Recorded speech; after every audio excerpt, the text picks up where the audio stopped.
Hello. I recently took on the greatest challenge ever known to man. I speedran South Park, the fractured but whole. I know. A vibrant, active speedrunning community with runs in the tens of... Nah, just in the tens. But hey, I'm one of them. No, not there. Not there either. Right there. And not to brag or anything, but I am first place, and it's all thanks to a proprietary skip that I found that I call Hippo Skip. The name Hippo Skip may be overselling it a bit. You don't just get to skip the whole area, but you do save quite a bit of time in the fight against the strippers in the back. Using this glitch, I was able to completely skip the second half of the fight, never once having to face off against spontaneous Butte. I stumbled across this skip on accident, but luckily I clipped it the first time it happened, leaving me the footage to study, and I figured out how to replicate it. But first, you have to understand how the battle is supposed to work. The first half of this fight involves closely chasing Classy through groups of strippers. Getting close enough or targeting her will cause her to run further down the hall. On her second trigger, the second half of the fight will begin, with spontaneous Butte appearing from behind to chase you in Classy's direction. Well, normally. The area that triggers Butte is here, in front of the second set of lockers. Walking over any of these 3 squares will prompt her to smash through the wall, and simultaneously teleport you and Captain Diabetes to the center of the hallway, which allows you to continue the fight from a preset position. Now, in order to initiate Hippo Skip, you'll need one of your classes to be Final Girl, since the Hammer Bomb move allows you to move twice in one turn without skipping the next one like the Speedster's Double Edge. Side note, I haven't actually tested if this is true, since the fight is about an hour into the game, even going as fast as possible, and I don't feel like rushing all the way there just to test it.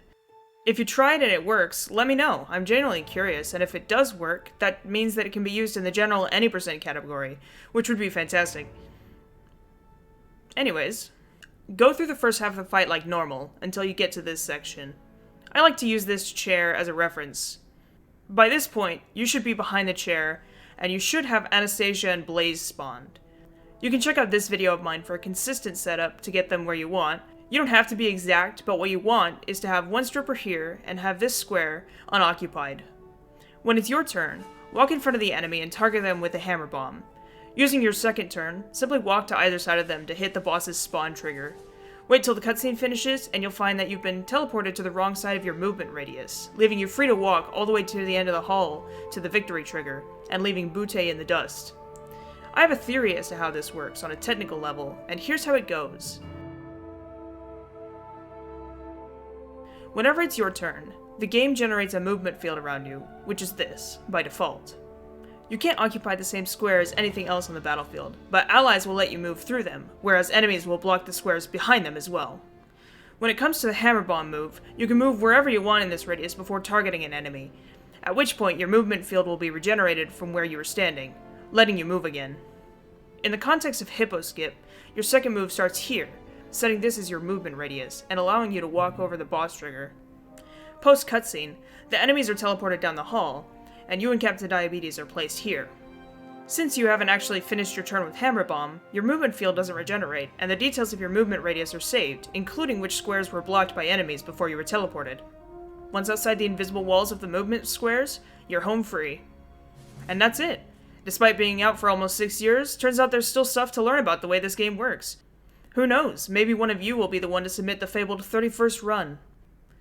Anyways, I mostly made this incredibly niche tutorial because I wanted to edit a video for fun. Well, mission accomplished, I guess. Bye.